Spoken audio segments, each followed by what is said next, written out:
La neige a fait son apparition sur toute la moitié nord-est de la France. Il fait froid et ça glisse. De nouvelles chutes de neige sont annoncées demain. Dans ce journal également, l'inquiétude des professeurs face à la violence dans les lycées de Seine-Maritime et de la banlieue parisienne. La fin du voyage de Jacques Chirac dans les Deux-Sèvres. Le chef de l'État réaffirme son soutien au plan Juppé et à Maastricht alors que des voix discordantes se font entendre jusqu'au gouvernement. La comparution d'Hillary Clinton devant un jury fédéral, les réquisitions dans l'affaire des vigiles de Sartrouville et l'inquiétude des habitants de la vallée du Louron dans les Pyrénées. Madame, Monsieur, bonsoir. Ça aura été la surprise du jour. Il neige par intermittence depuis ce matin sur tout le nord-est de la France, y compris sur Paris. Une vraie neige qui tient, qui fait glisser les passants et patiner les voitures. Qu'en est-il à l'instant même?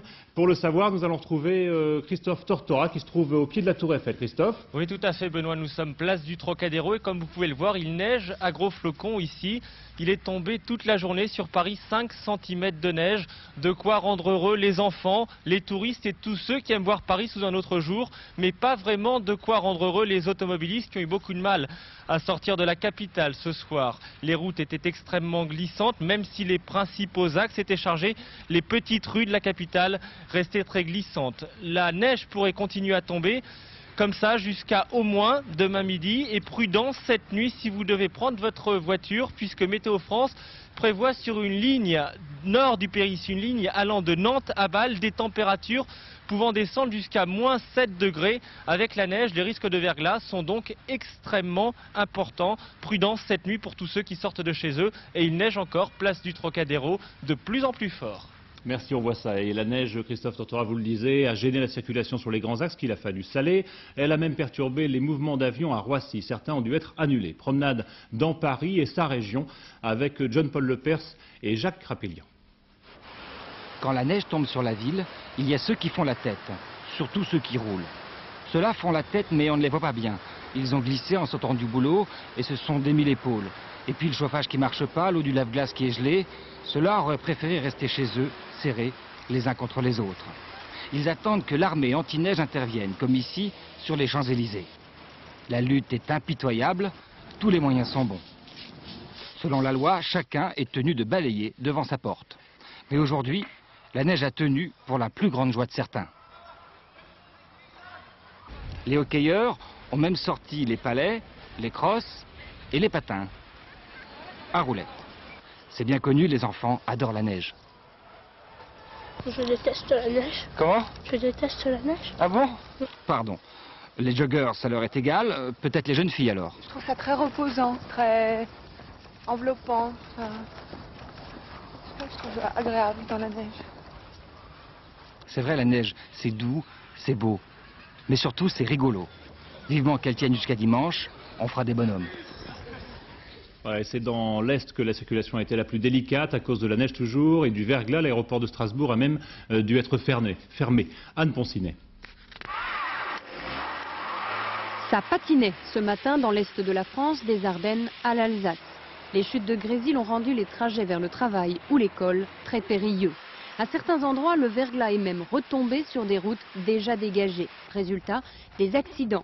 Un poids lourd s'est renversé sur l'autoroute 31 Dijon-Nancy qui a été temporairement coupée et partout, une circulation au ralenti. J'attends pour pouvoir sortir, j'ai ma voiture qui est bloquée, j'ai du salé et je m'en vais partir dès que c'est fini. À Nancy, on s'attend à devoir saler encore jusqu'à demain car le dégel n'est pas prévu avant. Ça se renouvelle assez souvent. Alors qu'est-ce que vous faites là? Ah ben on sale pour essayer de ne pas trop glisser. Vous en avez marre ou ça va? Oh ben, ça commence par bien faire. Camion bloqué dans les Ardennes, c'est une intervention de plus pour la DDE, la direction de l'équipement. J'espère que la DDE va arriver, j'ai fait téléphoner là. Et longtemps vous êtes bloqué comme ça? Ça fait un petit quart d'heure là. Ça fait un petit quart d'heure, j'espère qu'ils vont passer. Dans le sud, pas de gel, mais de l'eau. Beaucoup d'eau qui, près de Fréjus, a provoqué des inondations. L'argent est sorti de son lit et a coupé quelques routes secondaires. Et à quelques kilomètres de Montpellier, près du pont du Diable, la route s'est effondrée sous l'action des ruissellements d'eau. Et un mot encore sur les intempéries qui frappent l'Europe du Nord avec ces images de Roumanie. 9 personnes sont mortes et 12 ont été blessées dans cet accident entre un train et un autobus. Le bus a glissé sur le verglas et il a été dans l'incapacité de s'arrêter avant le passage du train. Le malaise gagne dans plusieurs collèges et lycées de Seine-Maritime et de la région parisienne. Hier, c'était les enseignants du collège Louise Michel à Saint-Étienne-du-Rouvray qui décidaient de se mettre en grève pour protester contre le climat d'insécurité de leur établissement. D'autres collèges de la région se mobilisent également, ainsi à Goussainville, Noyon et Bois-Colombes dans les Hauts-de-Seine, où la grève dure depuis maintenant 8 jours, depuis qu'un professeur a été agressé par l'un de ses élèves. Reportage Chantal Quimerlin et Philippe Deslandes. Des profs au lycée professionnel en grève depuis lundi, ils ne veulent plus qu'arrive ce qui est arrivé à l'un des leurs. Steve, jeune et sportif, il a pourtant été mis à terre par un de ses élèves de quelques années plus jeune que lui. C'est un incident banal qui démarre en fait sur un malentendu par rapport à l'absence d'une élève. Le petit copain de l'élève en question est intervenu et m'a asséné un violent coup de tête lorsque je traversais la cour. Et voilà. Vous avez compris pourquoi? Non, a priori non, toujours pas, non. Et vous lui avez parlé après? Maintenant je refuse le dialogue. Lorsque vous avez pris un coup, vous refusez le dialogue. Avant j'aurais pu discuter, maintenant je ne discute plus. Même s'il n'y a plus de cours, les rapports entre les profs et les élèves ne sont pas gelés pour autant. L'incident aurait même donné des idées.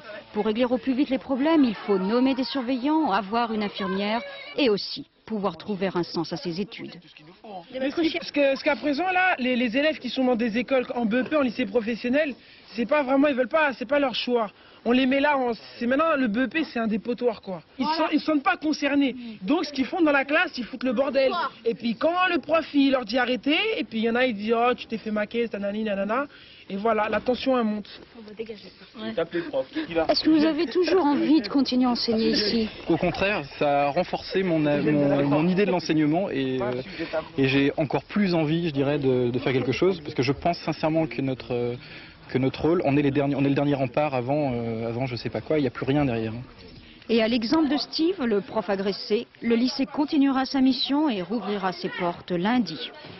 Sur la violence à l'école, le département de Seine-Saint-Denis mène depuis 3 ans une expérience originale, une liaison directe entre les établissements et la justice pour intervenir de façon plus efficace et plus rapide. Valérie Astruc et Jean-Louis Quérec. Stéphane, s'il te plaît, peux-tu aller à la porte me filtrer, empêcher au moins de rentrer ceux qui n'ont pas rentré. Merci Stéphane. Vigilance de tous les instants dans ce collège difficile de Bobigny. Raquettes, bagarres qui dégénèrent, c'est fréquent ici, au point que 4 fois par mois en moyenne, l'établissement fait appel à la police. Le principal du collège surveille ses élèves de très près. Ils connaissent bien parce que je crois que le traitement de la violence, c'est d'abord et avant tout une présence, non pas constante, mais régulière sur le terrain. Mais ça ne suffit pas. Et bien souvent, Jacqueline est obligée de sévir. Une centaine de cas difficiles sont relevés dans l'établissement. Il faut donc une réponse appropriée. Certains phénomènes, nous les traitons à l'interne.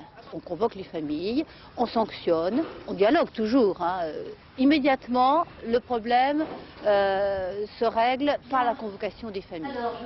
Collège et lycée de Bobigny sont même allés plus loin. Chaque fois qu'un acte violent a lieu dans l'établissement, automatiquement, police et justice sont avertis par fax. En 1995, 50 cas de raquettes qui ont été signalés au cours de l'année. On souhaite effectivement que ces signalements soient systématiques de manière à ce que la réponse de l'autorité judiciaire intervienne elle aussi systématiquement et si possible dans un délai très bref.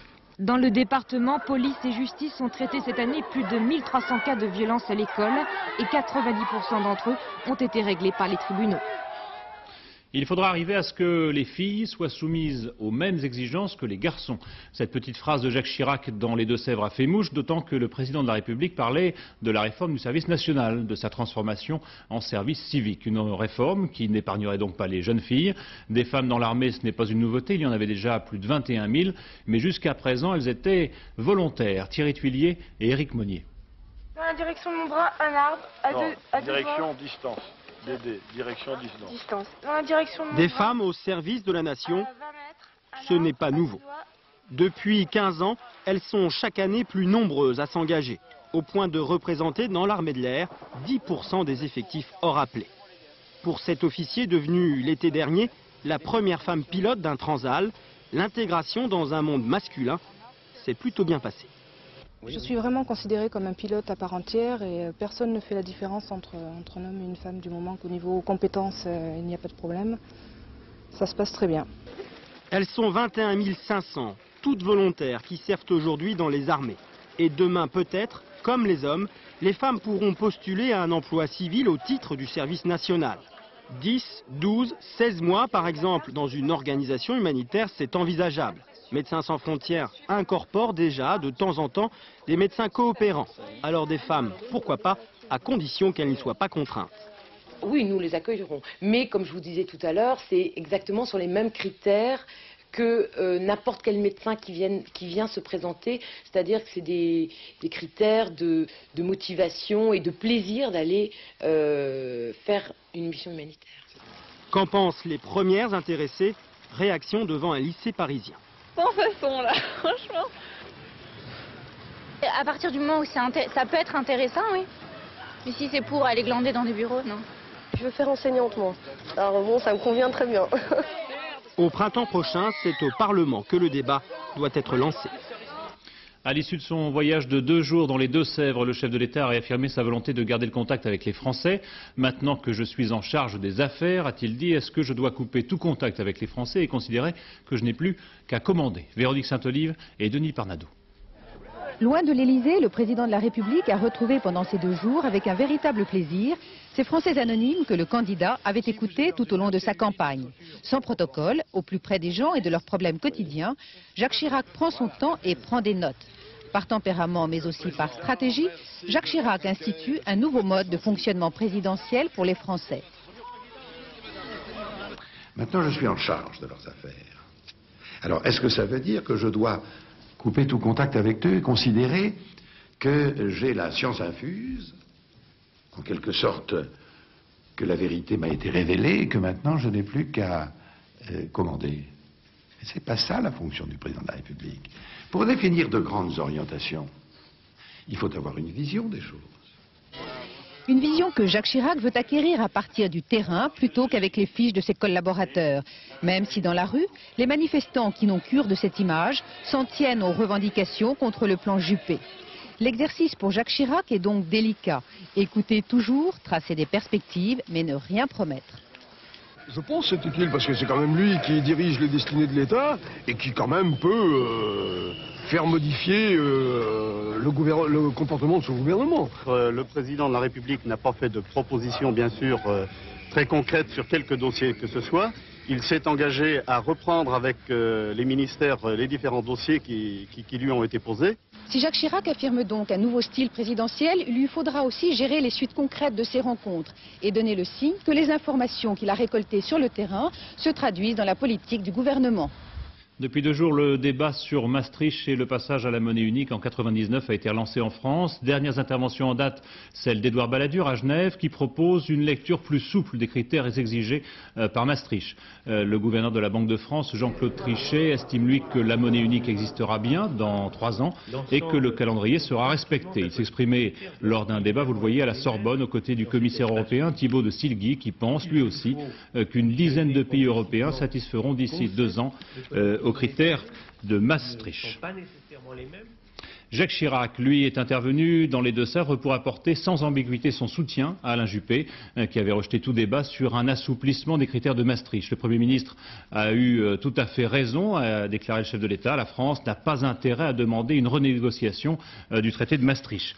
L'autre intervention remarquée de la journée, c'est celle de Philippe Séguin, adversaire de Maastricht. Pour lui, pas question de remettre en cause le traité, mais l'Europe, a-t-il dit, à Aix-la-Chapelle, a besoin d'une relance politique. Roland Sicard et Hervé Pozzo. Philippe Séguin a toujours été un peu en froid avec Maastricht. Déjà, au moment du référendum, il avait dit non. Et aujourd'hui, alors qu'il devait seulement y atterrir, la neige aurait pu tout gâcher. D'ailleurs, il y en a toujours qui continuent à le taquiner avec ça. Vous êtes passé par Maastricht pour atteindre C'est ça, vous avez vu les difficultés que j'ai eues. Mais Maastricht n'était qu'une étape, et c'est à Aix-la-Chapelle, capitale de l'Empire européen de Charlemagne, que Philippe Séguin voulait parler de l'Europe. L'application des traités, il ne la discute pas puisqu'ils ont été votés. Le couple franco-allemand lui paraît essentiel. Simplement, si l'on veut l'édification européenne, c'est la méthode qu'il faut changer. Il va falloir que nous mettions en place enfin l'initiative politique qui seule peut justifier, permettre et fonder le passage à la monnaie unique. Il n'est pas d'Europe véritable sans l'adhésion des peuples. une Europe politique, une Europe voulue et assumée, non pas une Europe imposée par des mécanismes économiques ou financiers. C'est à cette condition que nous pourrons faire revivre l'espérance déçue et ranimer l'enthousiasme. En tout cas, Philippe Séguin, qui passait pour un eurosceptique, a voulu corriger le tir. Non seulement il est pour l'Europe, mais il propose des solutions pour qu'elle ne s'enlise pas. En France et en Allemagne, ceux qui voulaient lui barrer la route de Matignon parce qu'il avait dit non à Maastricht auront compris le message. Philippe Séguin ne s'interdit aucune opportunité. Et ce soir, Valéry Giscard d'Estaing se réjouit des propos de Philippe Séguin, une cohabitation étonnante entre un fervent défenseur de Maastricht et l'un de ses plus virulents opposants.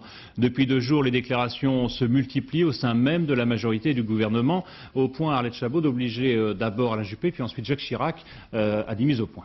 Mais vous savez, au début, ou à l'origine de ces déclarations, eh bien, on constate qu'il y a un ralentissement de la croissance dans toute l'Europe qui touche aussi l'Allemagne. Ce qui relance donc les interrogations sur la possibilité de faire la monnaie unique en 99. Alors, face à cette situation, eh bien, il y a au moins 4 attitudes. Celle des Européens convaincus, Jacques Delors, Valéry Giscard d'Estaing, qui, redoutant qu'on renonce à cette monnaie unique, proposent une interprétation plus souple des contraintes économiques, notamment la réduction obligatoire du déficit public de chaque État. Il y a ensuite l'attitude des anti-Maastricht qui s'appuient sur les doutes d'aujourd'hui pour reprendre leur campagne d'hier contre l'application du traité, source selon eux de tous nos maux.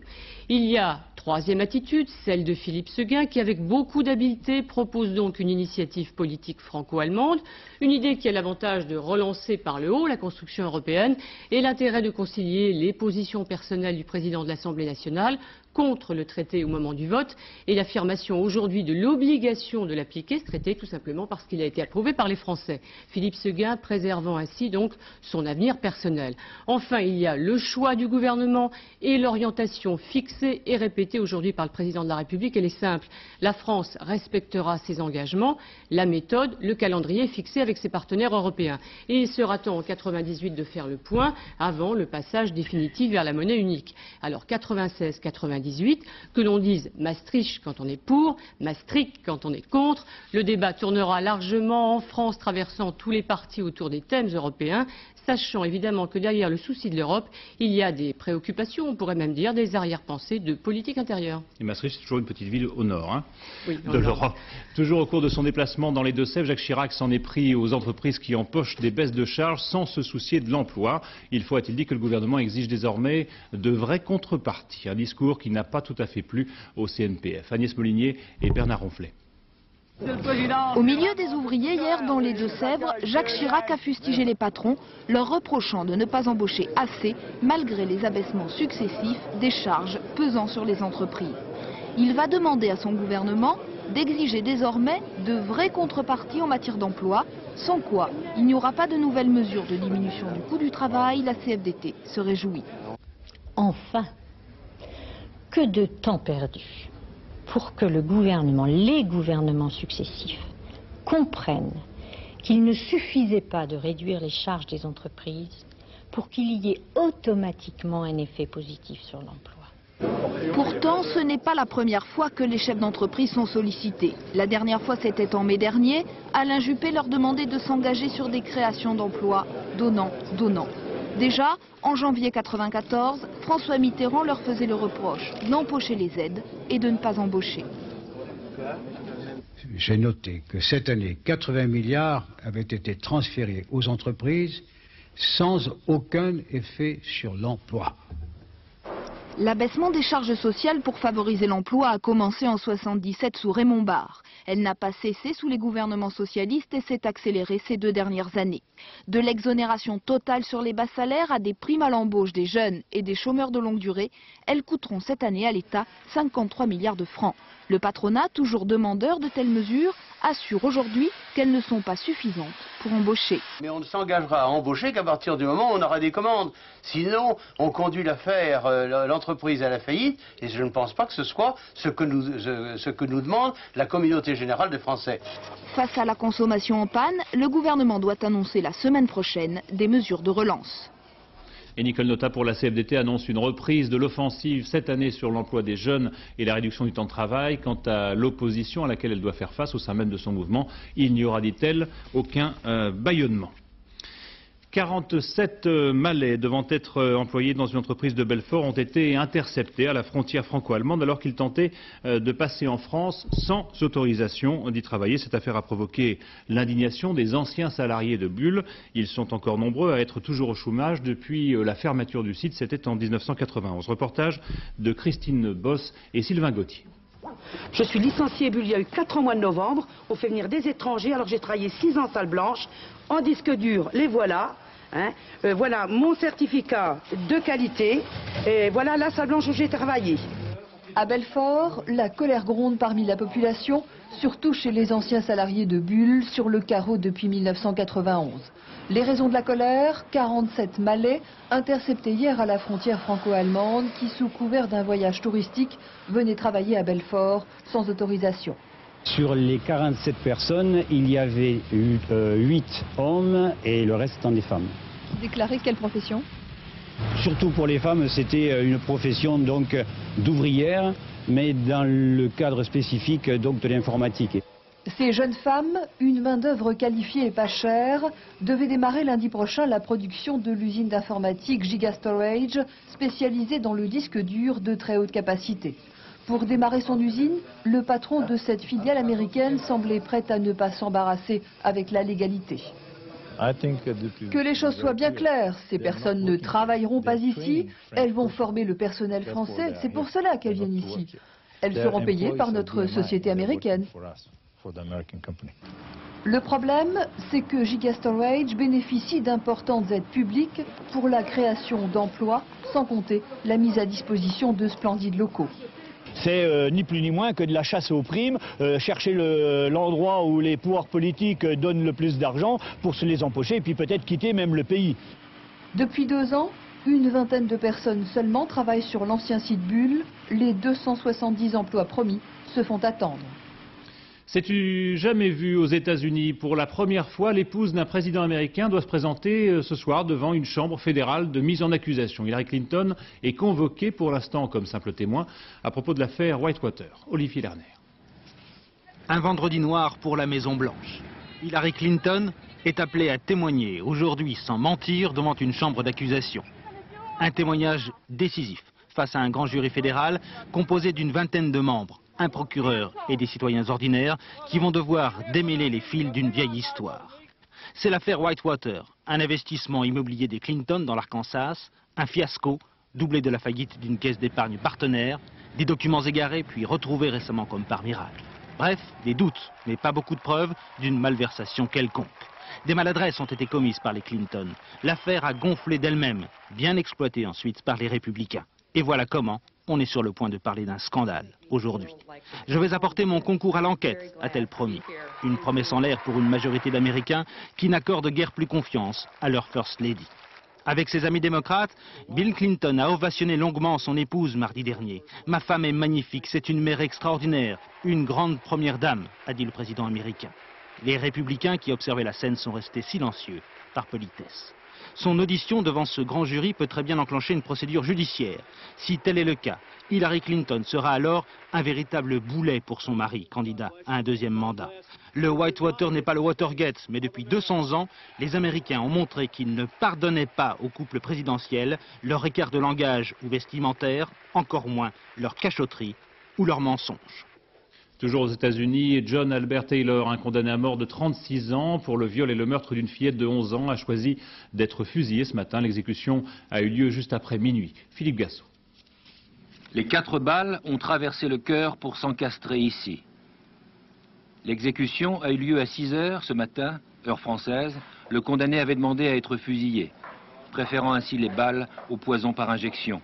Celui qui a été jugé pour le viol et le meurtre d'une fillette de 11 ans a voulu attirer l'attention sur la peine de mort, en montrant que la mort n'était pas aseptisée, qu'il y avait du sang. Il a réussi, la presse est venue, l'injection n'aurait fait bouger personne. Avant que les 5 membres du peloton d'exécution ne prennent position, le condamné a parlé. Je veux juste dire à ma famille et à mes amis, comme le dit le poème, rappelez-vous de moi et laissez-moi partir. Quelques secondes après ces mots, on lui a placé une cagoule sur le visage, les coups de feu. John Albert Taylor a été déclaré cliniquement mort et son corps enlevé en ambulance. Il a gêné, comme il le souhaitait, les autorités. Durant la dernière exécution par peloton, il n'y avait pas de public. La loi a changé en 1983. Elle permet maintenant aux médias d'assister à l'exécution. Certains risquent d'être impressionnés, choqués, et cela m'inquiète. Cette exécution fait l'affaire des abolitionnistes qui font écho à la fusillade de l'Utah. Ils ne représentent pas plus de 20% de la population et répètent sans cesse que la peine de mort ne sert à rien. Les États qui ont recours le plus à la peine de mort, comme le Texas ou la Floride, ont le niveau de crime le plus élevé du pays. On a rétabli la peine de mort depuis 20 ans et le niveau des crimes est bien plus élevé depuis 1976. Les abolitionnistes ont encore du chemin à faire. 38 États sur 50 ont la peine de mort inscrite dans la loi. L'année dernière, ce sont 56 condamnés à mort qui ont été exécutés. Cette année, nous en sommes déjà à 4 et il y en a 3000 autres qui attendent en ce moment l'exécution de la sentence dans les couloirs de la mort aux États-Unis. Le procès des vigiles de Sartrouville, le verdict devrait être connu tard dans la soirée. L'avocat général à Versailles a requis 18 ans d'emprisonnement contre Kamel Zouabi, le principal accusé. Dominique Verdaillan et Jacques Gérard. 2 compagnies de CRS, soit 90 hommes, entourent le palais de justice de Versailles. Ici, on veut éviter tout risque d'affrontement à l'issue du verdict. Une tension grandissante règne dans le hall d'entrée depuis le début de la semaine. Les débats ont lieu dans un calme relatif. Dans un silence pesant, Franck Terrier, l'avocat général, commence ses réquisitions. Et il fustige les 3 vigiles dont il dénonce les graves manquements à la loi. Port d'armes prohibé, interpellation et arrestation illégale. Les vigiles ont vu dans les jeunes de la cité des adversaires, dit-il. Ce tir n'a rien d'accidentel, poursuit-il. Zaoubi savait que l'arme était chargée. Jamel n'a rien fait, n'a rien dit qui puisse justifier cette violence. Pour l'auteur du coup de feu et pour le chef de groupe des vigiles, l'avocat général requiert 12 ans. Pour le 3e homme, 8 ans. Des réquisitions trop légères aux yeux de la partie civile. Le 26 mars, ça a été mon frère, mais ça aurait pu être votre frère, votre fils à vous. C'est arrivé sur mon frère malheureusement. Il n'a rien fait, il n'a pas volé. Il est venu faire un acte de bravoure. Aujourd'hui, il est mort. Mais les 3 assassins qui sont sur le box d'accusés aujourd'hui, il faut qu'ils payent. Et 12 ans, c'est pas assez pour une vie. Il faut qu'ils payent. Un verdict attendu avec beaucoup de méfiance par la famille de Jamel, qui jusqu'à présent n'a pas admis toutes les décisions des précédents magistrats. D'abord, la disqualification des faits d'homicide volontaire. La justice est passée à coups et blessures ayant entraîné la mort sans intention de la donner. Aujourd'hui, les accusés donc encourent 20 ans de réclusion criminelle et non plus 30. Ensuite, les 3 vigiles ont été remis en liberté dans les 18 mois qui ont suivi la mort de Jamel. Un drame à Amiens. Une femme gardienne de la paix a tué ses 3 enfants avant de se suicider avec son arme de service. La grogne dans la vallée du Louron, dans les Pyrénées. Les habitants ne veulent pas se résigner à voir passer sur leur vallée une ligne EDF à très haute tension avec ses pylônes de 70 mètres de haut. Alors ils se mobilisent. Et ce matin à Tarbes, Corinne Lepage, le ministre de l'Environnement, a été accueilli par des sifflets. Christophe Larocca et Olivier Combe. Sous les huées des manifestants, l'arrivée de Corinne Lepage à Tarbes ne sera pas passée inaperçue. La vallée du Louron n'est qu'à 60 km de là, et cela fait 12 ans maintenant que les habitants se battent pied à pied contre la ligne à très haute tension d'EDF. Leur vallée, la voici, un site naturel préservé, parsemé de quelques villages. Ici, il y a 15 ans, on a fait le choix du tourisme, alors la très haute tension d'EDF et ses pylônes de 70 mètres de haut ne sont pas les bienvenus. Vous voyez la vallée telle qu'elle est, elle est magnifique et bon, ça va faire un masque énorme là, cette ligne à haute tension. Il va y avoir des couloirs sans végétation et ça ne peut pas passer inaperçu, c'est pas possible. C'est un petit peu douloureux de se voir imposer aujourd'hui une structure pareille qui en plus est monumentale par rapport à l'échelle de la vallée qui est assez réduite. Sur cette simulation, on peut voir l'impact qu'aura sur la vallée la centaine de pylônes répartis sur un parcours de 55 km. De l'échelon local au conseil régional, les élus, toutes tendances confondues, se sont prononcés contre cette travée. Mais la cour d'appel administrative de Bordeaux a validé le permis de construire d'EDF. La décision appartient maintenant au gouvernement. Je serai votre très ardent défenseur auprès du Premier ministre sur ce dossier. Je le ferai, je le défendrai et je dirai ce que j'ai à dire. Par ces mots, Corinne Lepage a finalement emporté l'adhésion des manifestants, mais les élus attendent un geste concret d'Alain Juppé. Il va devoir choisir entre le ministère de l'Industrie et les lobbies d'EDF, et puis toute une région, toute une population hostile à ce projet. La ligne très haute tension d'EDF devait rapporter plus d'1 milliard de francs par an en exportation. L'arbitrage sera très disputé. En sport maintenant, Lucky Luke est tombé par 2 fois aux figures imposées et aux figures libres. Philippe Candeloro termine seulement 5e des championnats d'Europe. Difficile dans ces conditions d'envisager une bonne performance dans 1 mois et demi au championnat du monde. Yann Lavoie. Candeloro n'avait pas été brillant dans la peau de son personnage de science-fiction Dune. Il n'était pas très à l'aise non plus hier dans celui de Lucky Luke. 2 belles chorégraphies pourtant qui ont séduit le public et que même les juges semblent avoir bien accueillies. Mais trop d'erreurs relègue Candeloro, le vice-champion d'Europe, à la 5e place. La faute à ses hésitations dans l'attaque et la réception de ses sauts. Hier, seuls 3 triples sauts sur 7 ont été proprement réussis. Candel avait habitué ses supporters à mieux. Médaillé de bronze au jeu, il était monté ensuite sur le podium lors des 2 derniers championnats du monde. Ses résultats, sa fantaisie et sa gouaille en ont fait un homme très recherché. Sollicité par les médias, les publicitaires et les organisateurs de galas. Il a de fait attaqué son entraînement un peu trop tard et cela ne pardonne pas lorsqu'il faut préparer un nouveau programme. Il doit se rattraper au championnat du monde dans 1 mois et demi et donc se mettre au travail. André Brunet, son entraîneur, ami et confident, va sans doute lui serrer la vis, mais surtout le rassurer, comme toujours, sur ses qualités. Allez, t'en fais pas, va. Bagarre-toi pour la fin, rien n'est perdu. Et peut-être alors, Lucky Luke connaîtra-t-il le même succès populaire que le parrain.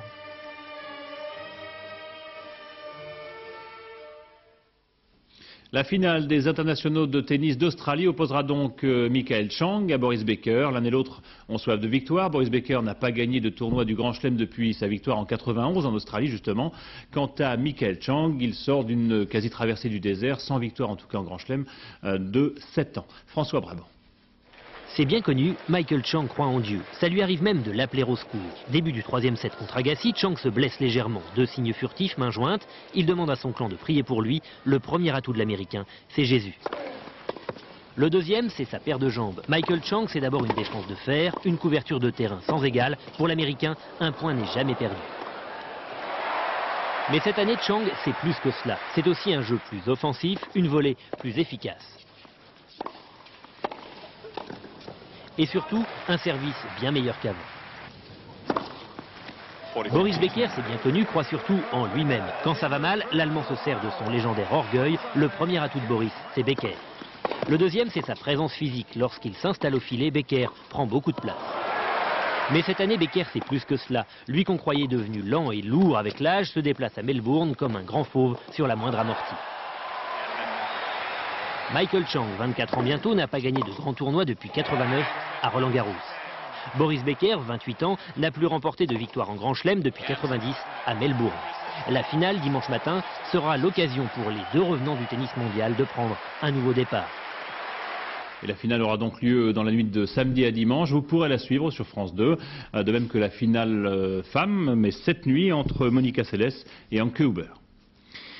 Le festival de la bande dessinée à Angoulême, on croyait que les dessinateurs dessinaient, en fait ils utilisent de plus en plus l'ordinateur. Exemple Fred Beltran qui prépare une bande dessinée pour les Japonais, le travail lui prendra environ 1 an. Son portrait, Marie-Hélène Bonneau et Alain Poirier. Un look de rocker, pas étonnant, cette musique est celle de son groupe Les Snails, escargot en français. Musique, BD, escargot, ce sont ses 3 passions. Fred Beltran s'est lancé il y a 2 ans dans la BD par ordinateur. Ses outils, la souris, le crayon électronique, l'écran, avec à sa disposition plus de 16 millions de couleurs. Il prépare un album de 200 pages, une commande des Japonais. J'ai eu à faire une bande dessinée qui se passe dans un décor unique. Donc j'ai trouvé intéressant de créer ce décor en image de synthèse une fois pour toutes. Décor dans lequel je peux me balader à l'intérieur, de telle façon de n'avoir à le dessiner qu'une seule fois. Et après, je dessine mes personnages en fonction du scénario, à l'intérieur, directement à la tablette, sur ce décor en image de synthèse. Donc je me sers de l'ordinateur pour gagner énormément de temps, et puis pour oser des perspectives que je n'aurais pas eu le temps de faire à la main.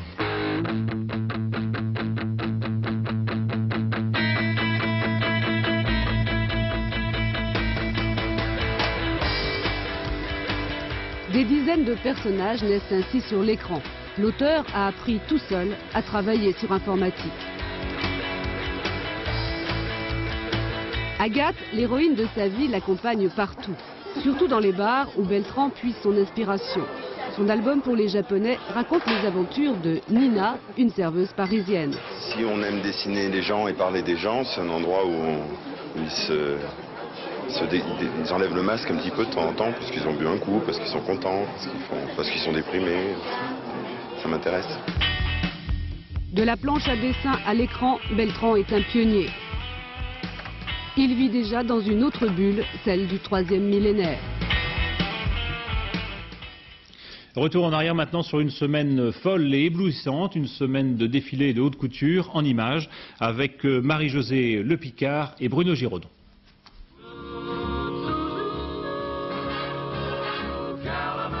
Top modèles qui défilent au ralenti avec des images de mode surprenantes, charmantes, nouvelles. Un cinéma dans la tête, entre Hollywood et le meilleur des mondes, le musée du Louvre et la Cinémathèque. On n'oubliera pas l'invraisemblable décolleté de Carla Bruni chez Versace, ni cette souveraine démarche en fourreau noir chez Nina Ricci.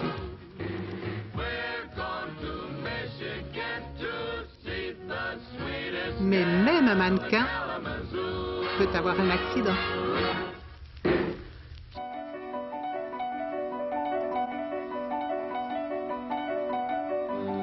Il y a des robes chaque saison qui rappellent des beautés célébrées. Chez Valentino, la Salomé tatouée de Gustave Moreau. Dentelle dorée, chérie de Coco Chanel.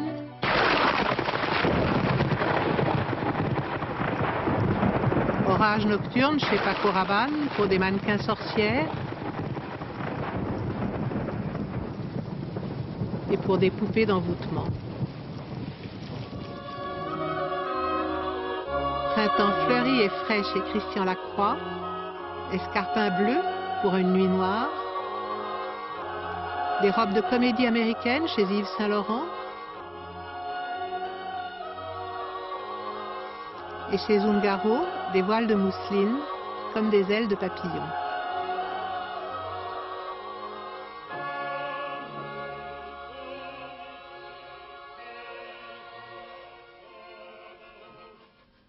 Voilà, fin de cette édition. Merci de l'avoir suivi. Dans un instant, la météo de Laurent Romeshko qui nous annonce de la neige au nord, du verglas sur le nord-est et un temps froid. Le point route de Valérie Maurice. Le dernier journal vers 0h25, ce sera Florence Daucher. Quant à moi, je vous retrouve demain à 13h. Bonne soirée sur France 2.